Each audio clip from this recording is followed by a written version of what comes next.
Donc le quorum est atteint. Distribuez les micros.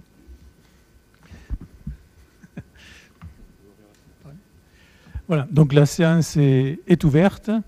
Donc nous allons traiter aujourd'hui, à l'ordre du jour, dans les affaires financières, d'une décision modificative, d'une admission en non-valeur, de créances éteintes, de participation aux dépenses de fonctionnement des écoles privées,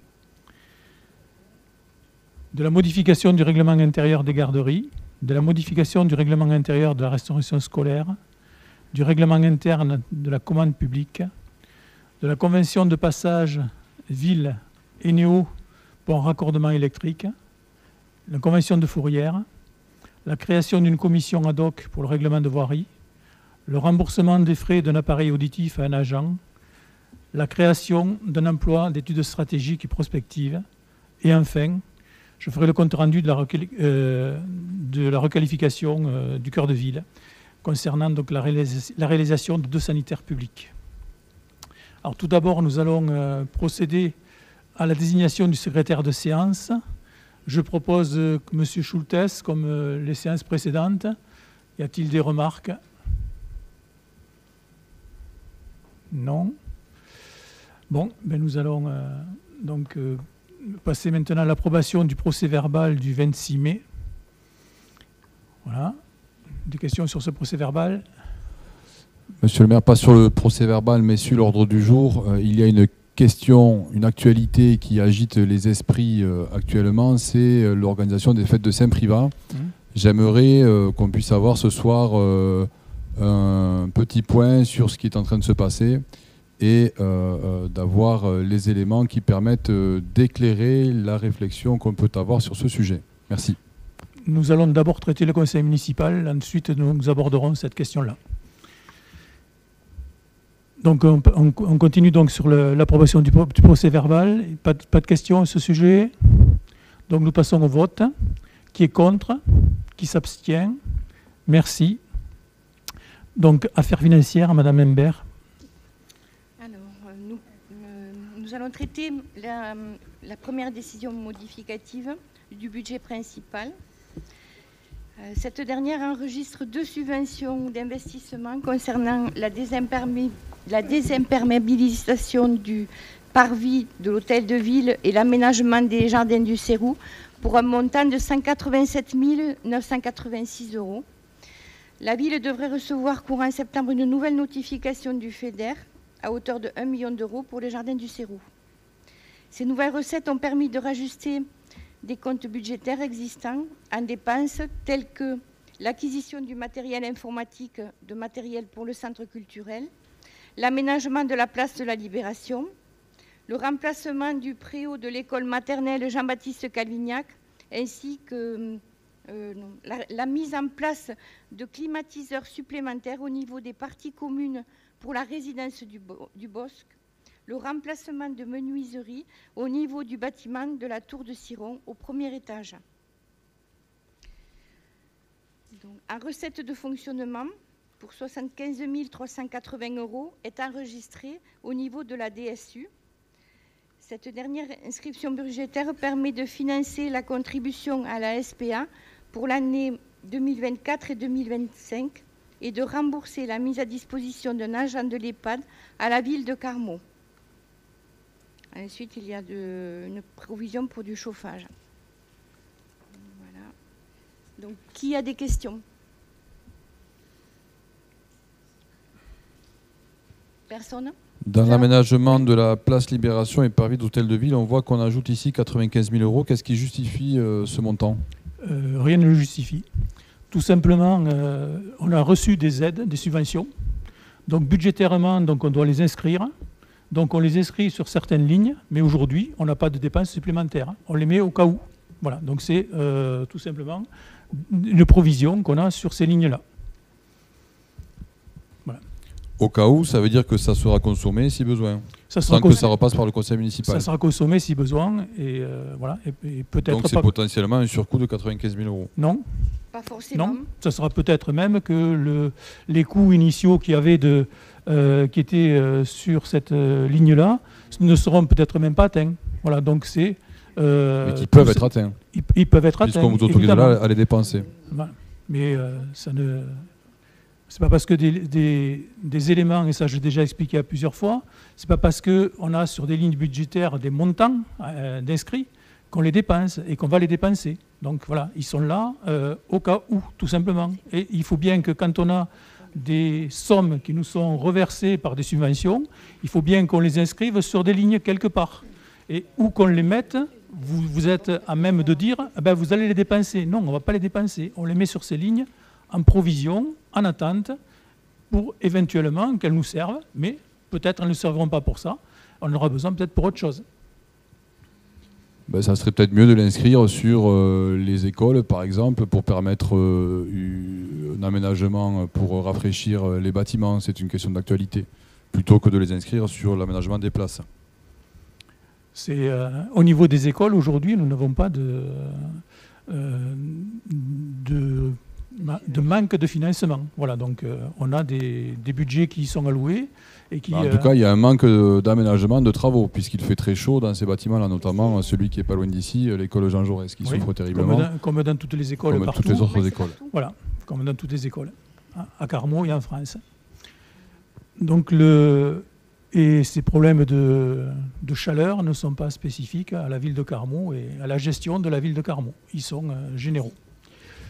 Donc, je rappelle que ces ajustements budgétaires ne sont pas des ajustements budgétaires parce qu'il y a eu des dépenses qui ont été au-delà des engagements budgétaires, mais tout au contraire parce que nous avons reçu des aides, des subventions, qui sont au-delà de ce que nous avions anticipé. Donc aujourd'hui, on les inscrit sur ces lignes-là en complément. Et on vous autorise à les dépenser? Oui, mais ce n'est pas parce qu'on nous autorise à dépenser qu'on va dépenser, monsieur Bouissier. Peut-être que oui. Mais peut-être que oui. Potentiellement, il y a 100 000 euros de plus. Ouais. Mais monsieur Bouissier, vous voulez le mettre où? Dans les écoles, par exemple, je viens de le dire. Non. Parce que même s'il y a des budgets, comme vous l'affirmez, il n'y a pas de travaux d'effectuer dans les écoles. Oui. La mise en place d'ombrières, la mise en place de rafraîchisseurs, de salles climatisées, etc. Par exemple, dans les montants qu'on a mis là, il y en a une partie qui va dans les écoles, puisque il est prévu donc un montant pour refaire le préau de l'école Jean Moulin. Voilà, donc c'est justement pour une école.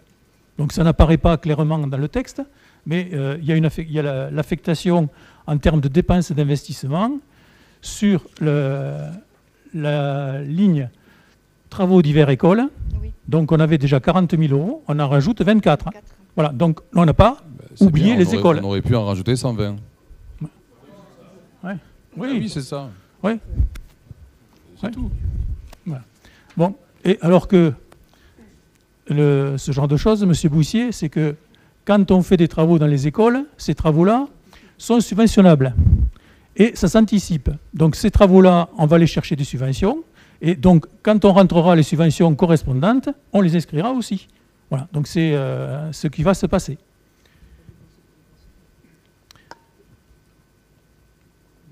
D'autres questions?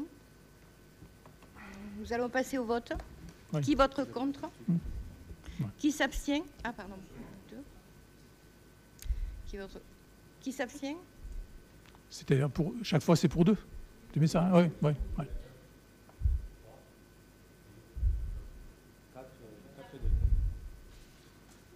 D'accord. Ouais. 4 contre, 2 abstentions, c'est ça? Mais, attendez, vous en représentez 6 au total. Et oui, donc 2 abstentions. Voilà, une abstention. Et voilà, d'accord. Okay. Bien. Très bien, merci. Merci. Je vous remercie. Alors, nous allons passer aux admissions à non-valeur. Oui. Les admissions, au niveau de la première liste, de la liste principale, cela concerne des loyers impayés à la pépinière de la société Fabrique Impo. Alors, ça représente des loyers impayés pour la plus grande partie. Alors que la deuxième liste présente des impayés de cantine de 2022 à 2024 à hauteur de 4 722,65 €.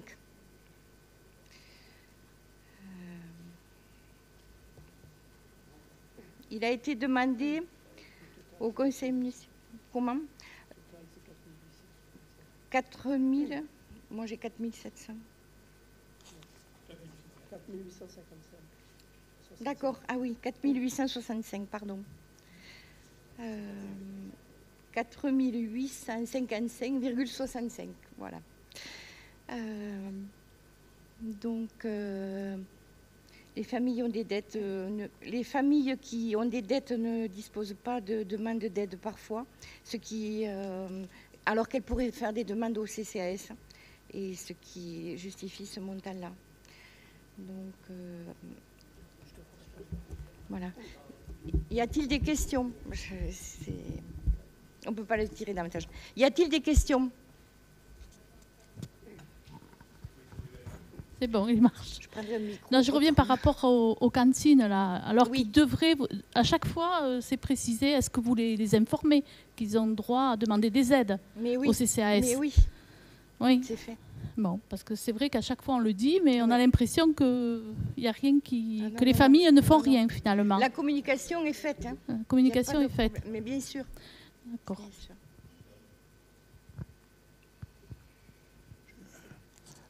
Est-ce qu'il serait possible de préciser, puisque vous l'avez fait la dernière fois en commission finance, que c'est des dettes qui ne sont pas de cette année, qui ont été, voilà, Ouais. que tout le monde comprenne, parce que là on peut comprendre que c'est Alors, des c'est des dettes dettes qui arrivent depuis septembre et voilà, que qui les familles remontent à payent pas. 2022, qui ont été plusieurs fois relancées par la DGFiP, par le comptable du Trésor, et qui n'ont pas donné de suite, quoi. Voilà. Donc nous allons passer au vote. Qui vote contre? Qui s'abstient? Je vous remercie. Concernant les admissions en créance éteinte, là il s'agit de personnes vraiment insolvables.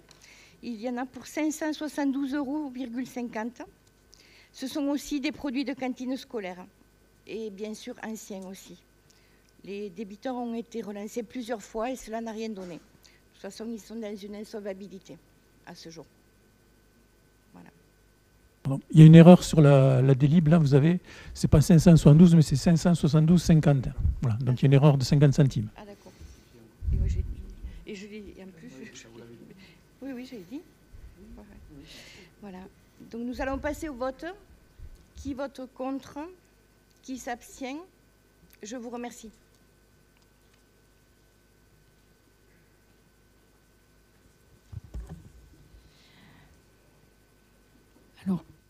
Alors, le point 4 porte sur la participation aux dépenses de fonctionnement des établissements scolaires privés du premier degré de notre territoire sous contrat d'association pour l'année scolaire 2024-2025. C'est quelque chose qu'on vote habituellement. Concernant les établissements d'enseignement privés, conformément aux articles L442-5 du Code de l'éducation, qui prévoit que les dépenses de fonctionnement des classes sous contrat sont prises en charge dans les mêmes conditions que celles des classes correspondantes dans l'enseignement public. Ce forfait est alloué selon les indications fournies par la loi numéro 2009-1312 du 28 octobre 2009, modifiée par la loi numéro 2019-791 du 26 juillet 2019, articles 14 et 34-5, lesquels prévoient que la participation de la commune est calculée par élève et par an en fonction du coût de fonctionnement relatif à l'externat des écoles publiques élémentaires et maternelles de la commune. Donc, en conséquence, il faut que l'école signe une convention entre la ville et les écoles pour les classes élémentaires et maternelles en fixant les modalités de calcul et le versement du forfait communal par élève pour l'année scolaire en question. Donc, les dépenses obligatoires à prendre en compte sont les charges de fonctionnement relevées sur le compte administratif 2024 à l'exclusion de celles relatives aux activités périscolaires. Ainsi, il est proposé au conseil municipal de participer pour l'année scolaire 2024-2025 aux dépenses de fonctionnement des enfants carmozins scolarisés dans les écoles privées conventionnées de la commune à hauteur de 704,51 € par élève de classe élémentaire et de 1 384,74 € par élève de classe maternelle. S'il n'y a pas de questions, je soumets... Juste, je voulais je respecte la loi, donc je ne voterai pas contre, mais je m'abstiendrai sur ce point. Je ne pense pas que ça soit étonnant pour certains. Mais je voulais juste, si vous pouvez m'apporter des précisions sur le nombre d'enfants qui sont accueillis sur cette école, en primaire et en élémentaire. Oui, en maternelle, on en a 33 enfants et on en a 41 en primaire.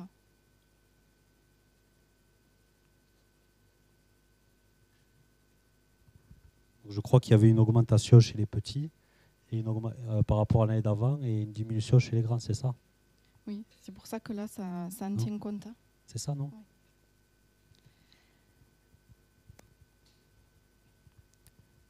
Oui. S'il n'y a pas d'autres remarques, donc ça fait un coût pour la collectivité, pour que vous donnez les chiffres, hein, un coût global de 74 548 €, 33 centimes.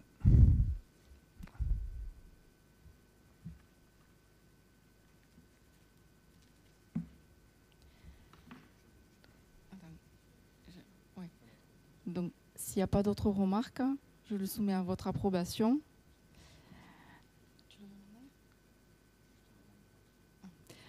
Qui est contre? Qui s'abstient? Je m'abstiens. J'ai la procuration de M. Philippe Migueles qui m'a demandé de s'abstenir. Voilà. Et donc, qui est pour? Merci.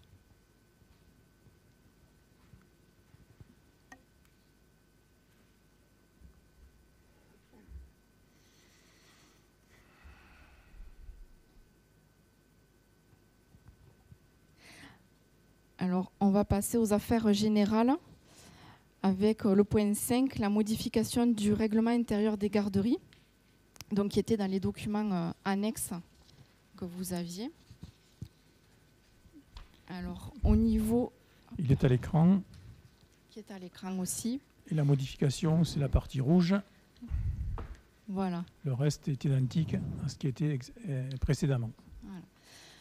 Donc, au niveau des modifications donc, qui sont surlignées en rouge, les heures d'ouverture de la garderie municipale restent sur les 4 jours, lundi, mardi, jeudi et vendredi. La garderie municipale est assurée par les agents municipaux le matin de 7h30 à 8h20, de 11h30 à 12h15 uniquement pour les maternelles. Et la garderie municipale de 11h30 à 12h15 est confiée à l'EJC, sera confiée à l'EJC à partir de la rentrée de septembre. Je précise que l'inscription se fera toujours auprès du service scolaire de la mairie à chaque rentrée scolaire et que le service de garderie municipale sur le temps méridien et sur rien que la garderie de 11h30 à 12h15 ainsi que le matin de 7h30 à 8h20 restera gratuite. Voilà. Donc, ça concerne le règlement intérieur de la garderie scolaire. Donc, pour ce premier règlement intérieur, s'il n'y a pas de remarques... Je vais vous embêter encore un peu. Concernant le point, l'adhésion à la restauration scolaire nécessite une inscription préalable à l'EJC dans le temps méridien. Oui. Alors, ça, c'est pas pour la garderie, c'est pour... c'est pour l'EJC. Pour la restauration scolaire. C'est pour la le restauration. règlement de restauration, oui. Oui. C'est la délibération suivante. La délibération suivante. Celle qu'on est en train de traiter de délibération, c'est la délibération concernant la garderie scolaire. On fait par point, ok. Oui. Oui, on fait point par point. Alors, est-ce qu'au niveau du PAI, bon, on en parlera peut-être au prochain, je ne sais pas, mais peut-être le PAI insérer un paragraphe, un petit paragraphe, je vous soumettrai. Ouais. Est-ce qu'on l'insère sur ce point-là ou sur l'autre point? Je pense qu'il vaudrait mieux le mettre sous l'autre point. Quoi. Parce que celui-ci, c'est juste la garderie et c'est quelques dizaines de minutes ou une demi-heure que l'enfant passe en attendant que ses parents arrivent pour la garderie. Voilà, c'est... Ouais.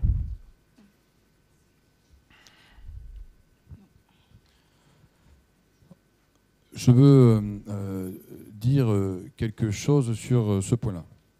La première chose, c'est de déplorer que la commission scolaire se soit réunie hier soir, la veille du conseil municipal, et où on a découvert donc, ces modifications hier soir pour pouvoir les voter aujourd'hui.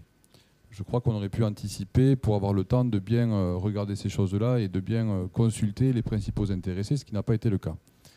Ici, on vient ajouter aux parents une charge financière, puisqu'on va faire payer les parents dont les enfants restent quelques minutes, quelques dizaines de minutes, de 11h30 à 11h40, 11h50, midi.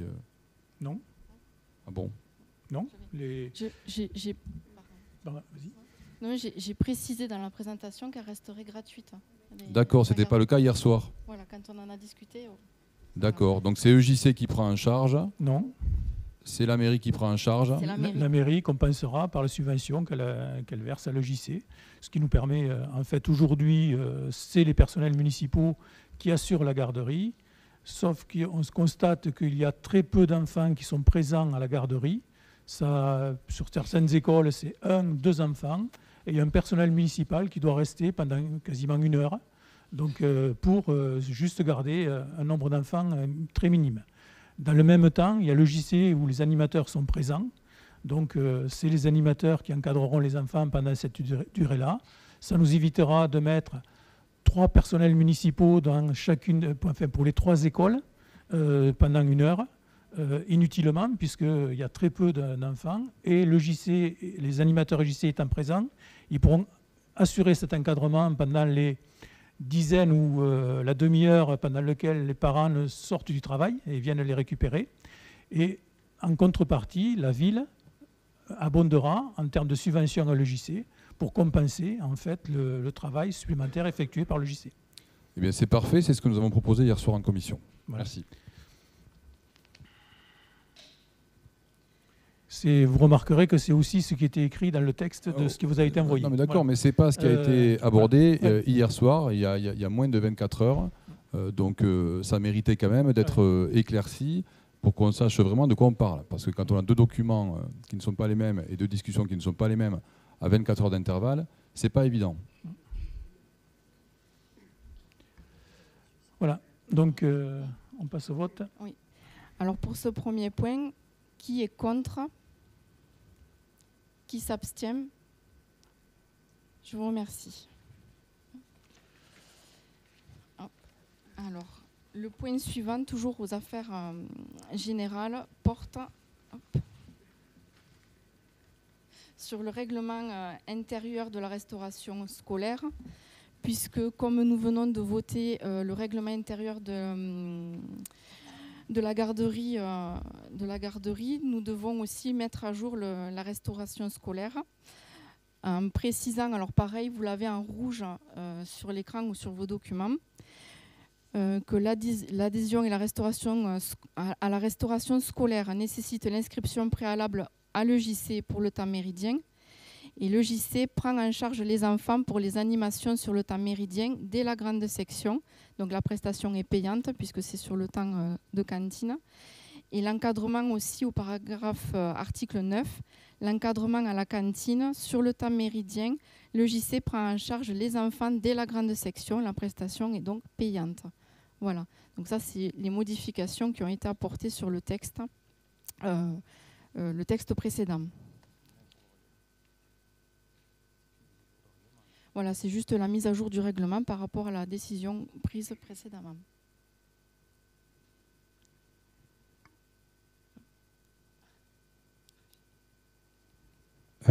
Alors, juste, est-ce qu'il est possible de modifier l'adhésion à la restauration scolaire nécessite une inscription préalable à l'UJC pour le temps méridien? Alors, s'il me semble, et que si j'ai bien vu, à l'UJC, il y a l'adhésion et ensuite, il y a la cotisation. On pourrait mettre l'adhésion et la cotisation à la restauration scolaire nécessite une inscription préalable à l'UJC. Qui ne pense pas qu'on paye que l'adhésion et c'est bon, parce que l'adhésion est annuelle. Oui, bon, voilà. Vous avez raison, monsieur Pouzani. Oui. Ouais. Et ensuite, juste un deuxième, rajouter peut-être, et on décale peut-être juste après le choix du régime alimentaire. Ouais, peut-être là. Bon, ça se fait un peu dans les autres écoles, peut-être le mettre plus formel pour que la municipalité soit protégée. C'est le protocole d'accueil individualisé. Ouais. Pour les enfants présentant une allergie ou intolérance alimentaire, un PAI est, je vous l'enverrai. Un PAI est obligatoirement mis en place. Il est signé par les différents partenaires, la famille, le médecin, la direction de l'école. Ce PAI répondra aux exigences et directives listées dans le circulaire 2001-118 du 25 juin 2001. Un panier repas est alors fourni pour les familles dans les conditions fixées par le circulaire. Les familles concernées restent néanmoins redevables du temps d'animation assuré durant le temps méridien. Donc voilà, après, juste ce petit paragraphe, on l'insère pour le PAI. Oui, ça me semble intéressant de cette proposition. Oui. Donc, est-ce que ça interroge quelqu'un? Est-ce que M. Touzani, vous pourriez voilà, donc transmettre ce paragraphe-là qu'on rajoutera dans le nouveau règlement de cantine, effectivement. Alors bien que cette délibération porte sur les modifications liées à la délibération précédente, nous étions opposés au règlement intérieur précédemment. Donc par cohérence, nous restons opposés à ce règlement intérieur, évidemment. Voilà.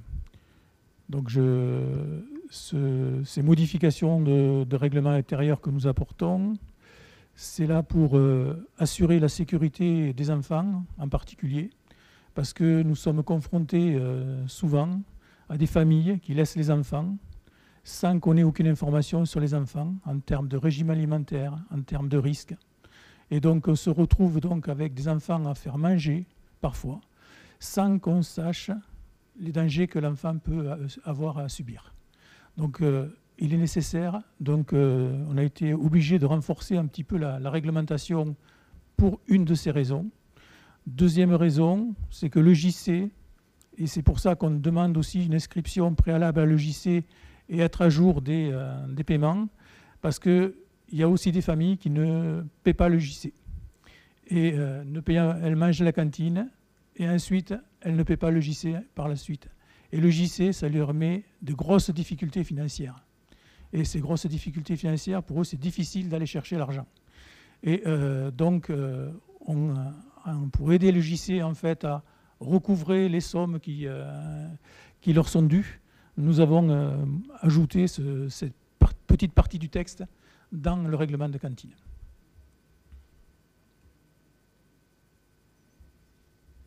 On passe au vote. Oui. Donc on va passer au vote. Donc qui est contre? Hop, donc il y en a 6. 5. 5 contre. Qui s'abstient? Et donc, qui est pour? Je vous remercie.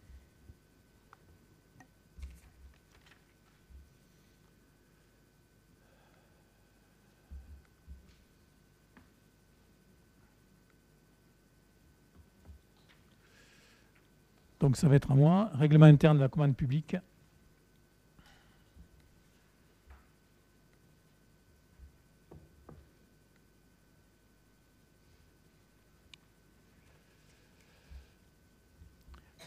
Alors, dans son rapport d'observation définitive portant sur les exercices 2005 à 2020, la Chambre régionale des comptes recommandait de sécuriser les procédures d'achat en élaborant un guide interne de la commande publique.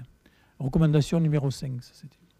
Pour donner suite à cette recommandation, malgré que nous appliquions évidemment les textes à la règle, ce règlement n'avait pas été écrit et rédigé complètement. La ville de Carmaux a établi un règlement interne de la commande publique annexé à la présente délibération. Ce règlement a pour objectif de formaliser l'ensemble des procédures relatives aux achats de fournitures, de services et de travaux, ainsi qu'aux concessions réalisées par la ville. Il constitue un guide pratique pour l'ensemble des agents impliqués, à quelque titre que ce soit, dans les processus de la commande publique. Il précise les rôles et les responsabilités de chacun, l'organisation interne et les différentes étapes, depuis l'expression du besoin jusqu'à l'exécution complète des marchés. Voilà. Y a-t-il des questions? Vous avez lu ce document? Y a-t-il des remarques dessus? Donc nous allons passer au vote. Donc qui est contre ce règlement? Qui s'abstient? Merci.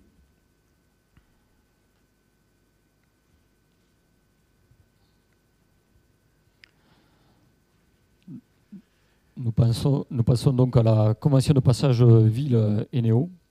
Donc un document a été joint à la délibération. En fait, il s'agit, dans le cadre de travaux de raccordement électrique d'une résidence, en l'occurrence l'ancienne caserne des pompiers, Eneo doit réaliser des canalisations souterraines sur une longueur de 30 mètres, nécessitant des passages sur la parcelle AN 159. Donc la parcelle AN 159, c'est les bâtiments de Gourgatieu qui sont entre l'avenue Neckarsoum et Eneo, pour faire simple. Donc il est nécessaire d'établir une convention de passage afin que les agents d'Eneo puissent intervenir sur la parcelle concernée et réaliser les travaux précités. Donc il est donc proposé au conseil municipal d'autoriser le maire à signer cette convention avec Eneo et d'autoriser les travaux sur la parcelle désignée ci-dessus. Avez-vous des questions? Très bien, donc je vous propose de passer au vote. Donc qui est contre? Qui s'abstient? Adopté à l'unanimité, je vous remercie.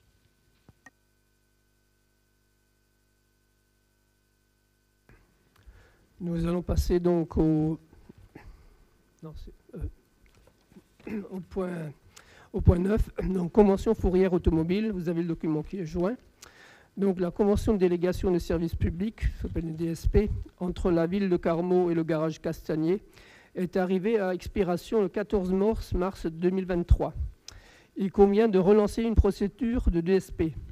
Donc, la ville est tenue de mettre en œuvre une procédure de publicité permettant la présentation de plusieurs offres concurrentes en vue de désigner le délégataire en charge de ce service public. Donc, les articles donc, L1411-1 et les suivants. Donc, l'Assemblée délibérante doit se prononcer sur le principe de DSP au vu du rapport présentant les caractéristiques des prestations que doit assurer le délégataire. Donc, c'est l'article L1411-3 du CGCT. Ce rapport est annexé donc à la présente délibération.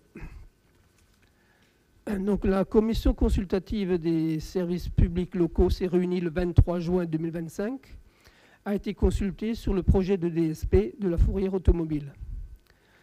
Donc, effectivement, cette commission s'est réunie. Il n'y a pas eu de remarques particulières à cette convention. Donc, elle a décidé de donner un avis favorable à cette convention. Donc, à partir de là, il est proposé au conseil municipal d'approuver le principe de renouvellement de la DSP fourrière automobile pour une durée de 5 ans à compter du 1er juillet 2025. Et ensuite, d'autoriser monsieur le maire à mener à bien la procédure de DSP et notamment d'entamer la libre discussion prévue par le CGCT et le CCP. Donc, c'est le Code général des collectivités territoriales et le cahier des clauses particulières. Est-ce qu'il y a des questions? Il y en a eu autour de 90 par an, de manière irrégulière. C'est-à-dire qu'il y a des mois où il y en a 4 ou 5, et puis il y a eu un mois d'octobre qui était monté à 30 et quelques. Alors, c'est principalement des enlèvements c'est pour le marché, c'est-à-dire les véhicules qui restent sur les places ou qui restent sur les stationnements qui sont prévus au départ pour l'utilisation du marché. Il y en a d'autres également qui sont par exemple, les véhicules qui restent trop longtemps en stationnement, au-delà de ce qui est autorisé, c'est-à-dire des 7 jours autorisés. Il y a également des enlèvements par véhicules qui sont dégradés, qu'il n'y a plus de plaques, etc. Donc, en fait, ça comporte tous ces enlèvements-là. Ah non, ce n'est pas forcément la ville qui paye. C'est-à-dire que si les véhicules sont rétrocédés aux propriétaires, ce sont les propriétaires qui payent. Par contre, pour les véhicules pour lesquels on n'arrive pas à retrouver le propriétaire, là, effectivement, c'est la ville qui paye l'enlèvement de ces véhicules-là.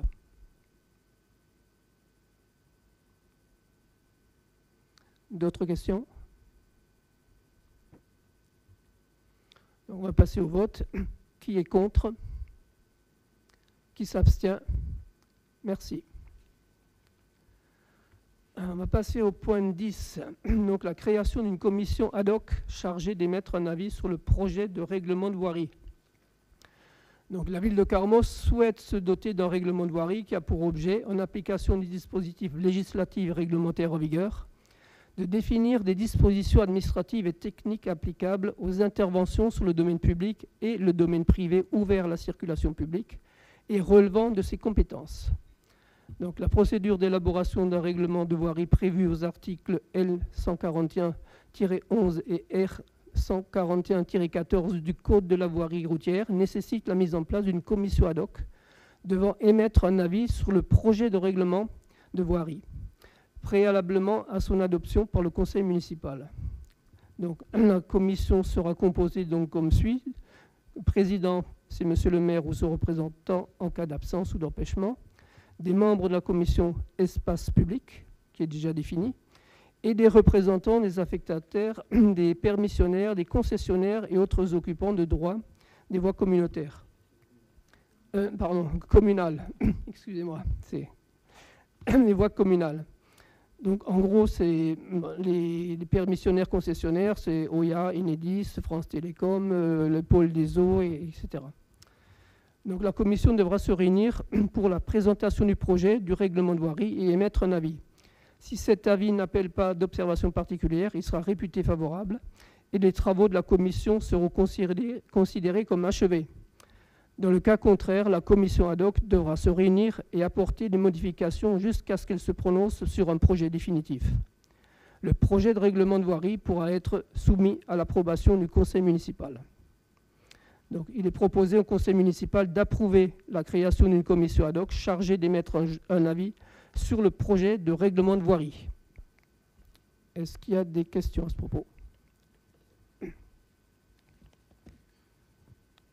Vous intégrez ici la commission espace public, qui est composée d'élus de tous les groupes et donc d'opposition. Donc on salue la participation d'élus d'opposition, ce qui n'est pas toujours le cas. D'autres questions, d'autres remarques? On va passer au vote. Qui est contre? Qui s'abstient? Donc vote à l'unanimité. Merci.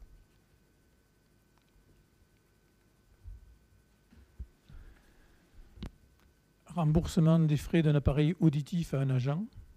Un agent de la ville souffrant de déficience auditive est dans l'obligation de renouveler ses appareillages spécifiques dont le reste à sa charge est de 2 401,74 €.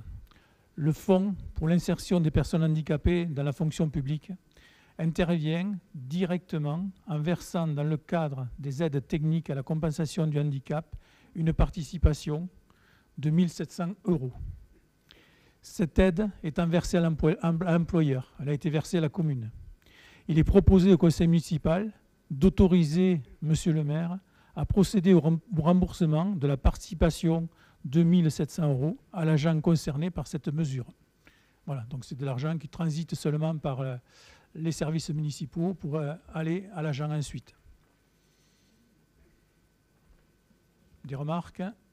On passe au vote. Qui vote contre? Qui s'abstient? Merci.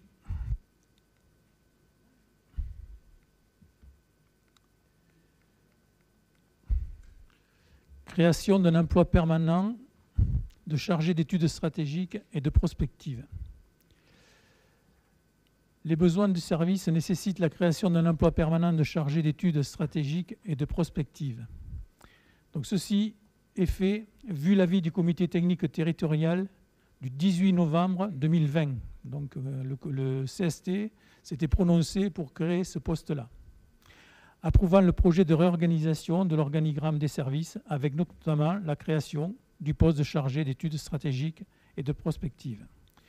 Vu les décisions numéro 21-02-831, 21-02-81, 22-01-49 du 12 juin 2025 opposant M. Henri Ebault à la ville de Carmaux, rendu par le tribunal administratif de Toulouse demandant de réexaminer la situation de M. Henri Hébault dans un délai de 3 mois à compter de la notification du jugement.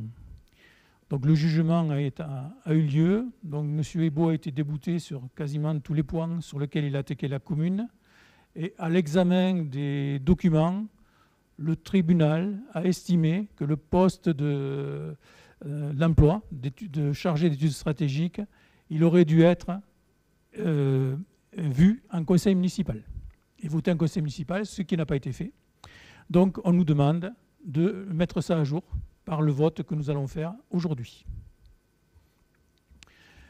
Donc il est proposé au conseil municipal la création d'un emploi permanent de chargé d'études stratégiques et de prospective. À ce titre, cet emploi sera occupé par un fonctionnaire appartenant au cadre d'emploi des attachés territoriaux, au grade d'attaché hors classe, relevant de la catégorie hiérarchique A. L'agent affecté à cet emploi sera chargé des fonctions suivantes, chargé d'études stratégiques et prospectives.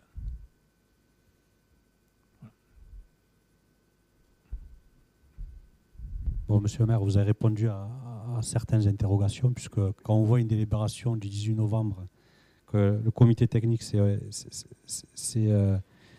décidé le 10 novembre 2020 d'ouvrir le poste et qu'on voit le vote aujourd'hui, je me posais la question si on n'était pas en train de créer une écurie sans chevaux. Mais bon, un chargé d'écurie sans chevaux, pardon. Bon, mais est-ce que ce poste, il y aura vraiment un besoin dans l'avenir?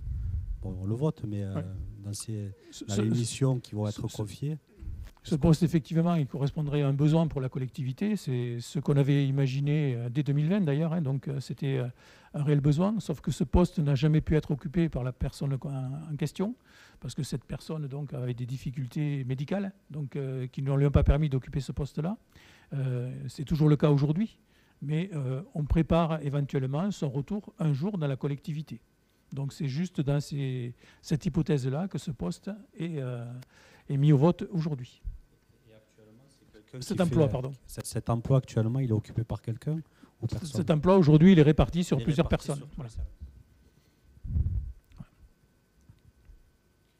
C'est joliment enrobé, monsieur le maire. Parce que la réalité, elle est quand même différente. Il y a des postes qui sont remplacés très rapidement parce qu'ils sont indispensables. Il faut imaginer que tous les postes créés sont indispensables. Donc, sur cette délibération, on va s'abstenir parce que c'est une situation qui ne nous regarde pas. C'est une régularisation que vous faites de quelque chose que vous avez joliment emballé. Et donc, ça, on veut s'en tenir écarté.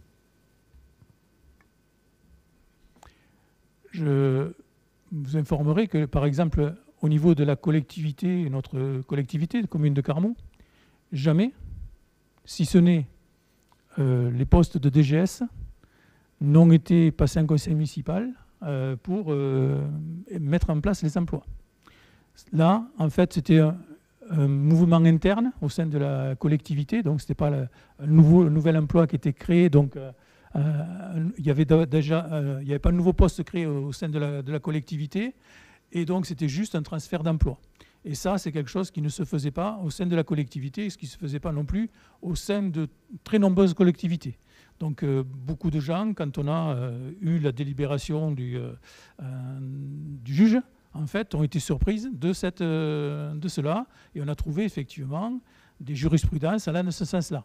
Mais donc quelque chose où, dans les textes précédemment, on considérait que l'emploi, une fois qu'il était créé par le CST, dans la mesure où en fait c'était un transfert interne donc, au sein de la collectivité, il n'y avait pas besoin de le passer en conseil municipal. Donc le juge en a estimé autrement, donc nous appliquons ce que nous a demandé le juge dans les 3 mois.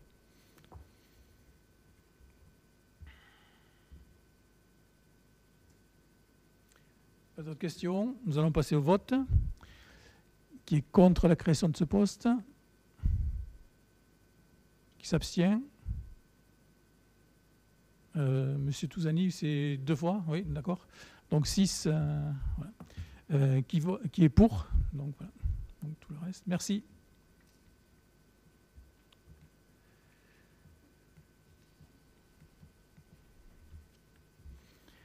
requalification du cœur de ville. Donc là, c'est une information. La commission d'appel d'offres s'est réunie il y a déjà plusieurs mois pour examiner l'appel d'offres qui avait été lancé concernant les WC des places qui vont être en travaux. Donc nous avions, lors de l'appel d'offres, nous avions eu qu'un seul postulant donc, sur l'ensemble, avec lequel nous avait soumis un montant que nous avons estimé élevé. Ce montant, nous l'avons renégocié. Il était à plus de 150 000 €. Nous l'avons renégocié, ce qui nous a permis de redescendre à 128 000 € le montant. En conséquence, donc, j'ai signé donc, cette attribution. Voilà. Et voilà, donc il y a une erreur aussi sur la délibération que vous avez de projeter au tableau. C'est 68 centimes et donc 689 millièmes d'euros. Le 9 étant trop à la fin de la ligne. Voilà. Et les financements, évidemment, sont prévus pour tout cela, puisque nous l'avions intégré dans le budget général de la ville. Y a-t-il des questions ?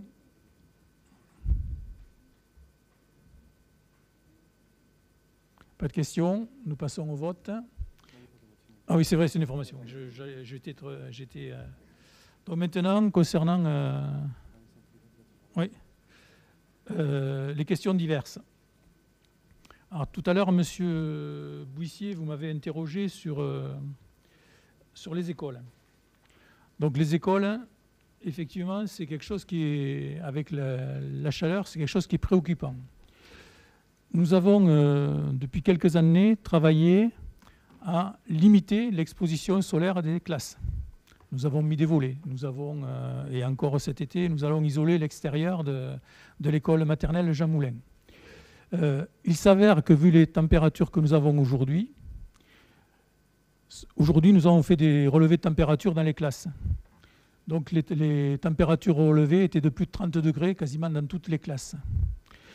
Quel que soit, je précise, le niveau d'isolation des bâtiments.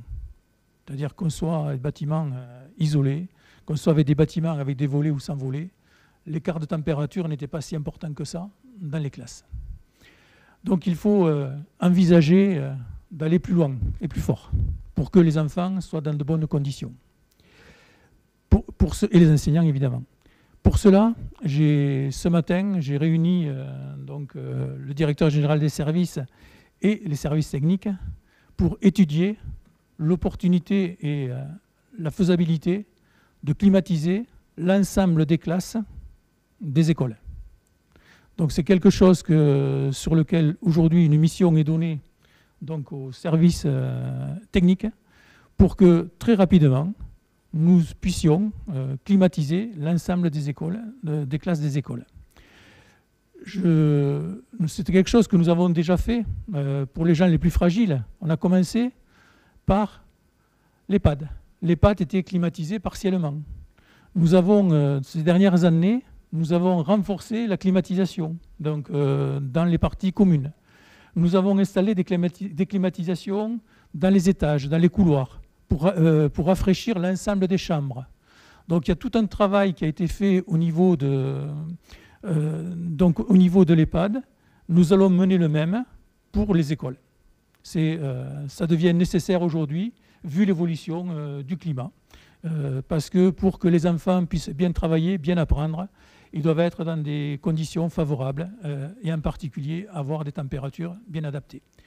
Donc, et les moyens financiers, Monsieur Bouissier, vous vous inquiétiez, nous les trouverons très facilement pour pouvoir effectuer ces travaux parce que c'est une priorité. Ensuite, donc, il y a dans le même ordre d'action, nous travaillons également avec nos services et cet après-midi, on était avec aussi M. Dupré et M. Verger qui s'occupent des espaces verts. Nous étions aussi à réfléchir sur des solutions de renaturation des cours d'école pour diminuer aussi les températures. Donc dès cette année, nous allons entreprendre des travaux aussi à l'école élémentaire Jean Moulin pour l'école Jean Moulin pour en fait aussi réduire donc la chaleur dans les cours. Donc tout ça, c'est des travaux que nous menons depuis déjà quelques années, mais il s'avère que ces travaux qui pouvaient être apparemment suffisants en renforçant les isolations et en apportant de l'ombre par des volets, s'avèrent insuffisants pour faire que les enfants soient de bonnes conditions. Donc nous allons aller plus loin et rapidement. Voilà pour ce qui concerne l'information sur les écoles. Je vais maintenant continuer sur l'information concernant ce que m'a demandé M. Boussier sur la Saint-Privat. Alors la Saint-Privat, nous avons, nous, équipe municipale, nous avions choisi, et nous essayons de nous y tenir, mais c'est que c'est la fête de cette année se déroule sur la place Jean Jaurès en conservant la fête dans l'État, sur la place Jean Jaurès, avec les forains, et donc les forains qui étaient sur Gambetta, donc ils aillent à la gare. Un travail a été fait avec les forains dans ce sens. Il s'avère qu'il y a maintenant 12 jours par là, les forains nous ont contactés pour nous dire on n'arrive pas à se mettre d'accord. C'est très tendu entre nous. On veut, pour arriver peut-être à ce que ça se détende entre nous, il faudrait qu'on aille tous à la gare en une fois. Alors pourquoi ça? Parce que les forains, dans leurs emplacements, ils incluent des anciennetés. Donc il y a des gens qui, sur la place Jean Jaurès, ont beaucoup d'ancienneté. Ces gens qui sont sur la place Jean Jaurès et qui ont beaucoup d'ancienneté, ils craignent que cette année, les gens de la place Gambetta prennent les bonnes places à la gare et que l'année prochaine, ils ne puissent plus disposer de ces places-là. Donc ce qui engendre des conflits entre eux. Ce qui fait que des gens qui sont sur la place Jean Jaurès veulent déjà aller de force sur la place à la gare pour prendre place pour l'avenir. Donc là, on les a rencontrés, ils sont venus, ils nous ont expliqué la situation. Nous leur avons proposé de les recevoir le plus grand nombre possible jeudi dernier. Jeudi dernier, on devait les recevoir à la gare pour regarder comment implanter tout ça. Mercredi soir, à 20h, un des forains m'a appelé, totalement désabusé, en me disant « je laisse tomber ». Et demain, vous n'aurez personne, parce qu'on n'arrive pas à se mettre d'accord. Ni sur le jour pour venir, ni sur les solutions. Voilà. Et il m'a laissé entendre qu'il était sous une très forte pression de ses collègues. Et donc, il préférait se retirer de la discussion.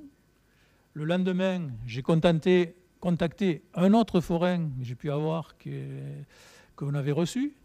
Il m'a tenu exactement le même discours.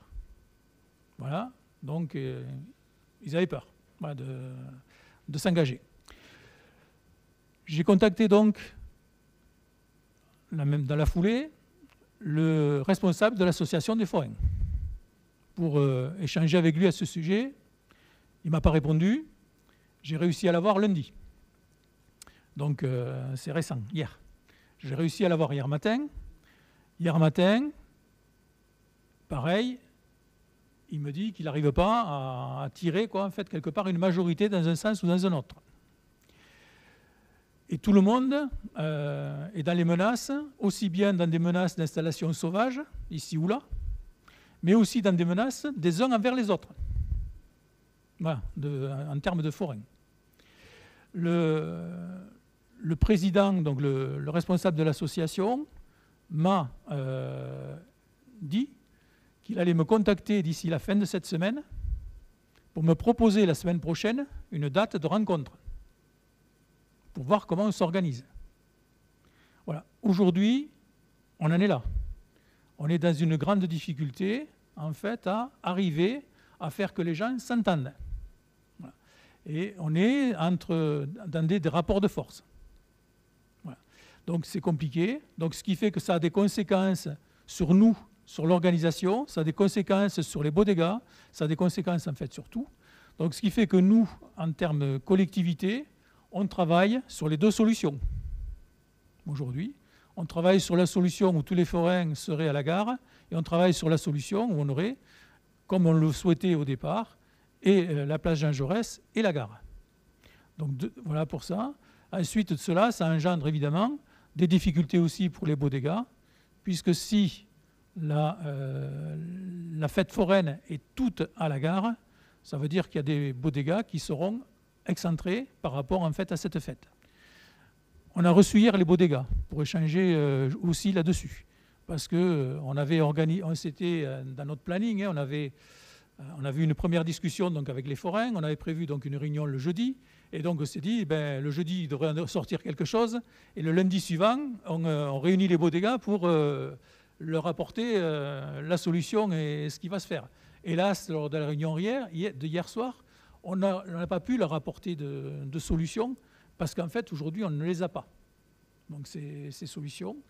Donc, on est toujours dans la discussion pour faire en sorte que tout se passe pour le mieux. Rien ne serait plus catastrophique que si on arrivait au jour de la fête, ou à quelques jours de la fête à la veille, où en fait, on est un beau blocus et on a quelque part des installations sauvages qui se font un peu partout. Donc, ce qui serait préjudiciable à la fête. Donc, il vaut mieux d'abord discuter, essayer de trouver des solutions ensemble. C'est sur cette démarche que nous sommes. Voilà. Mais aussi avec de la fermeté, parce qu'on a nos idées et on sait aussi ce qu'on voudrait en termes de sécurité, en termes de fonctionnement de la fête aussi. Vous faites porter la responsabilité aux forains. Le point d'origine, quand même. Le point d'origine, c'est que vous interdisez les forains de s'installer place Jean Jaurès à partir de l'année prochaine. C'est ça le point d'origine. Mais elle sera en travaux, mais parce que vous l'avez décidé et parce que vous interdisez l'installation des manèges par les aménagements que vous faites. Vous condamnez la fête à ce qu'elle se produise ailleurs que ce qu'elle a toujours été. Et le point d'ailleurs d'origine, votre proposition d'origine, c'est pas celle-là, c'est pas place Jean Jaurès et la gare, c'est au stade de la Sérigné. Il faut quand même arrêter de balader tout le monde. Vous avez acté ça avant de revenir dessus sous la mobilisation de quelques-uns. C'était pas l'idée de départ. Donc c'est très bien d'avoir fini par accepter que ça se passe à Jean Jaurès et à la gare. Aujourd'hui, ce qui crispe, c'est pas les forains, c'est vous, avec votre décision de les interdire de s'installer place Jean Jaurès. Donc la solution, elle est très simple, c'est de renoncer à votre projet, et on l'a déjà dit à plusieurs reprises, d'un moratoire sur les travaux et de laisser tomber vos projections et de finir ce qui est entamé. Et Jean Jaurès, on verra plus tard. Et ça permettra au manège, aux forains de s'installer cette année sans qu'ils aient l'inquiétude de se dire l'année prochaine, on ne pourra pas rester là. Et quand même de rappeler que la fête de Saint-Privat, ça fait 1 an que tout le monde la prépare, notamment les associations que vous privez de subventions, qui comptent sur ça pour compenser et pour augmenter leur budget. Et là, ils vont avoir des ressources très amoindries pour cette année, puisqu'ils vont se retrouver très éloignés de la fête, notamment pour 2 associations, et peut-être d'ailleurs toutes, puisque si les forains s'installent sans concertation préalable, peut-être qu'ils vont prendre les espaces qui étaient au départ prévus pour les bodegas du handball et du basket, puisque celle-là était sur la zone de la gare. Et ça, c'est un deuxième problème, de couper la fête en 2, d'avoir les manèges d'un côté et les bodegas à 800 mètres de la fête. Monsieur Bouissier, donc ce que vous proposez, c'est finalement que la place Jean Jaurès reste en état. Donc la place peut être aménagée en permettant au manège d'y aller, et ce n'est pas forcément indispensable de faire les travaux au milieu de l'été. Alors je sais que place Gambetta, c'est infini, on ne sait même pas quand est-ce que vont se terminer ces travaux. Il y a des travaux en même temps partout, ça commence à agacer tout le monde, et ça fait longtemps. Et là, vous allez ajouter Jean Jaurès, et évidemment en plein été. D'accord. Donc la place Gambetta ne semble pas vous agacer tant que ça, monsieur Bouissier. Puisque les travaux qu'il y a à la place Gambetta favorisent nettement le commerce.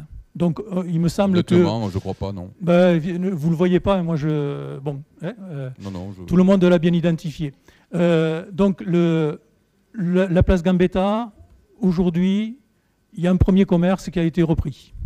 Il y en a d'autres qui sont en cours. Donc normalement, d'ici la fin de l'année, il devrait y avoir sur cette place Gambetta, elle devrait revivre. Par rapport avec un commerce et les autres qui souffrent depuis plus d'un an, à qui Monsieur Bouissier, vous avez empêché tout. Je ne vous parle pas de ça. Et là, vous empêchez les forains de travailler convenablement, vous empêchez les bodegas de travailler convenablement, et les aménagements de la place, en tout cas la construction de la place Gambetta aujourd'hui, ne permettra pas les manèges gros, les gros manèges lourds, puisque les fondations ne tiendront pas. Donc vous condamnez la place Gambetta à ne jamais plus recevoir la Saint-Privat. Vous allez condamner la place Jean Jaurès à ne plus jamais recevoir de manège non plus. Et donc, par conséquent, vous condamnez la ville de Caramois de se priver de la fête de Saint-Privat en ville. Voilà. Alors, vous avez aussi émis tout à l'heure une affirmation sur laquelle je voudrais revenir. Vous avez dit qu'on avait baissé les subventions des associations. Pouvez-vous me citer une des associations dont vous parliez là tout à l'heure, qui font partie de ceux qui vont être sur la Saint-Privat? Pouvez-vous m'en citer une sur laquelle on a baissé la subvention? Vous avez refusé, par exemple, de participer à l'inscription d'une équipe féminine de rugby. C'est celle qui me vient en tête. Non. Si. Non. La subvention du rugby n'a pas baissé. Non. Mais vous refusez de subventionner, d'aider des nouvelles initiatives. Vous contraignez les associations dans des déclarations toujours plus contraignantes. Il y a certaines aspirations de certains clubs à avoir besoin de financement pour notamment monter en classement. Ils comptent sur la Saint-Privat. Et d'ailleurs, la perte de ce qu'ils ont habituellement à Saint-Privat sur les recettes des bodegas, si elle se vérifie par le fait que la fête en soit éloignée, comment va-t-elle être compensée? Ça, on verra au moment comment ils s'organisera la Saint-Privat. Mais oui, mais on verra au moment. Monsieur Bouissier, on verra aussi au moment, comme tout. Aujourd'hui, on est, par exemple, pour les travaux au niveau de la place Gambetta, on a mis en place une commission d'indemnisation. Cette commission est en place. Aujourd'hui, nous n'avons aucune demande d'indemnisation de commerçants. Voilà. Ben, c'est normal, mais c'est normal avec le dossier que vous avez monté, que vous avez présenté. Oui. Pour 500 balles, ils ne vont pas se faire chier, les mecs. On vous l'a dit qu'ils ne le feraient pas. Vous le savez très bien. Monter des usines partout, personne ne demandera rien. Ben non, ce n'est pas une usine, c'est ce qui se fait dans toutes les communes. On ne donne pas de l'argent sans justification. C'est l'argent public, monsieur Bouissier. Voilà. L'argent public, ça ne se jette pas comme ça par les fenêtres. Ça doit correspondre à un besoin, à une dépense, à une justification. Ce n'est pas de l'argent qu'on distribue comme ça. Moi, je voudrais quand même revenir. On est début juillet. La fête, c'est dans un mois. Oui. Je suis quand même surprise qu'il n'y ait pas eu un travail fait en amont depuis très longtemps, parce que les travaux, ils ont commencé il y a quand même en octobre, au mois d'octobre. On le sait depuis très longtemps. Comment vous n'avez pas fait de réunion, que ce soit avec les forains? Mais c'est fait. Ça a été fait. C'est fait. Mais enfin bon, ces problèmes-là, ils arrivent juste maintenant à la fin. Mais ils arrivent maintenant. Les forains, on les a réunis lors de la Saint-Privat. On les a réunis à l'automne. On les a réunis lors du carnaval d'Albi, puisqu'ils étaient sur Albi, on les a réunis à ce moment-là. Donc à chaque fois, on les a réunis pour voir comment travailler ensemble, aller vers les solutions. Et c'est là seulement, quand on est arrivé, maintenant il y a 15 jours, 3 semaines, qu'on est arrivé à ces blocages entre eux. Voilà. Donc, et ces blocages, nous, les personnes qui étaient là, ne nous les avaient pas anticipés, et donc on les a découverts à ce moment-là. Donc on ne peut pas, les réunions on les fait. Mais sauf que en fait, quand il y a des variables qui arrivent auxquelles on ne s'attendait pas, eh ben on les subit. Voilà, oui, mais ça va être une catastrophe. Hein. Ça va être une catastrophe pour les associations, pour les bodegas. Elles ne vont pas avoir la rentrée d'argent qu'elles ont habituellement. Et ça va être très compliqué de fonctionner ensuite par la suite. Mais ce n'est pas de notre fait. Oui, c'est pas.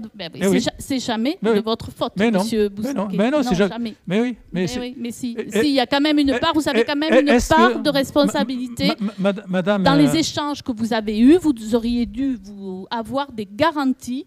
Mais des garanties, vous ne pouvez pas les avoir quand vous avez... Ou alors le dialogue n'est pas bien passé. Mais ce n'est pas une question de... En fait, vous avez des gens qui sont présents, vous avez des gens qui viennent aux réunions, qui participent. Ce sont les gens qui sont dans la discussion, qui sont prêts, qui sont dans l'ouverture, etc. Et à côté de ça, il y a des gens qui ne viennent pas et qui n'échangent pas et qui, au dernier moment, ils disent « moi, c'est le rapport de force ».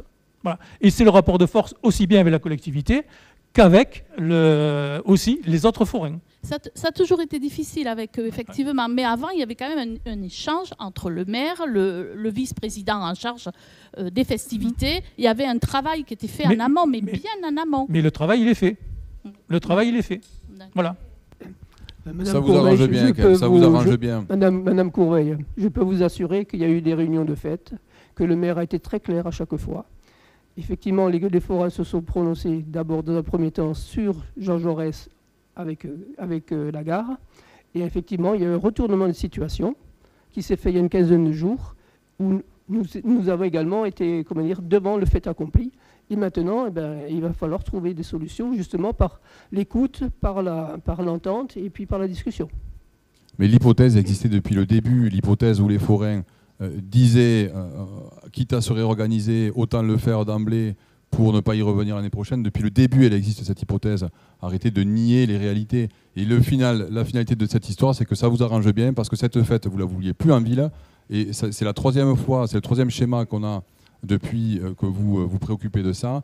Elle ne sera plus en ville et vous aurez gagné. Elle va retrouver une des places où elle était déjà précédemment, à la gare. Mais elle sera morte, la fête Saint-Privat. Vous êtes en train de la tuer. Non. Voilà. Comme d'ailleurs, on me disait pour le marché. Pour le marché, tout le monde disait le maire va tuer le marché. Aujourd'hui, il y a beaucoup de gens qui disent le marché, il est bien aujourd'hui. Voilà, donc il faudrait qu'il reste comme ça. Ça n'a rien à voir, ça n'a absolument rien à voir. Si, il y a des gens qui nous disent ça. Je reçois même des courriers dans ce sens. Voilà, donc voilà, c'est...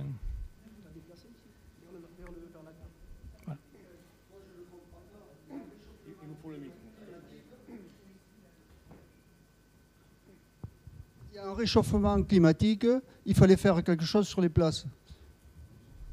Ah ben tout le monde s'en fout. Bah si. Ah non. Mais on peut faire des aménagements, monsieur, qui permettent au manège de rester. Et on peut prévoir des calendriers qui n'impactent pas le mois d'août. Ce n'est pas vrai. Et puis là... Mais bien sûr que si, c'est vrai. Vous croyez qu'elles n'ont jamais été touchées, les places? Elles ont déjà été touchées. Mais il y a plein de villes qui ont sorti les fêtes du centre-ville. Oui, non, mais bien sûr qu'il fallait faire peut-être des travaux. Mais c'est l'organisation par la suite, quoi. C'est ça, en fait. C'est les échanges que vous avez eus. Vous allez mettre en difficulté plein de monde. Vous mettez déjà en difficulté les commerces. Maintenant, ça va être les bodegas, ça va être les forains pour la fête Saint-Privat. Mais bon, apparemment, vous avez toujours raison. Oui, on a toujours raison. Vous avez toujours raison. Mais nous, on ne pense pas la même chose que vous. On a le droit de vous le dire. Parce que nous, on représente aussi plein de Carmozins qui ne pensent pas comme vous. Oui. Voilà. Donc nous, on porte la parole des Carmozins. Oui. On écoute ce qu'ils nous disent et on est là pour leur rapporter leur parole. Mais nous, on écoute aussi les Carmozins et on fait en sorte de... Quand on est en fait dans l'opposition, c'est facile de tout critiquer et de tout renvoyer d'un revers de main. Non, on ne critique pas, on propose, on apporte des propositions, des solutions que vous ne voulez pas étudier, c'est tout. Oui. Et d'ailleurs, la proposition de venir à la gare, on l'a faite ici avant que vous l'acceptiez. Non. Si. La proposition de la gare était toujours une proposition qui a été sur la table avec les forains, toujours, depuis le départ. Vous aviez affirmé que ça se passerait à la Sérigné, avant d'y revenir, notamment après qu'on soit intervenu, et d'autres sur ce sujet-là. Voilà, donc je vais mettre fin à cette discussion qui devient stérile maintenant. Donc je vous ai informé sur la fête Saint-Privat, où nous en sommes aujourd'hui. Je vous informerai quand nous aurons eu nos échanges avec les forains et que nous aurons trouvé une solution. Merci, la séance est levée.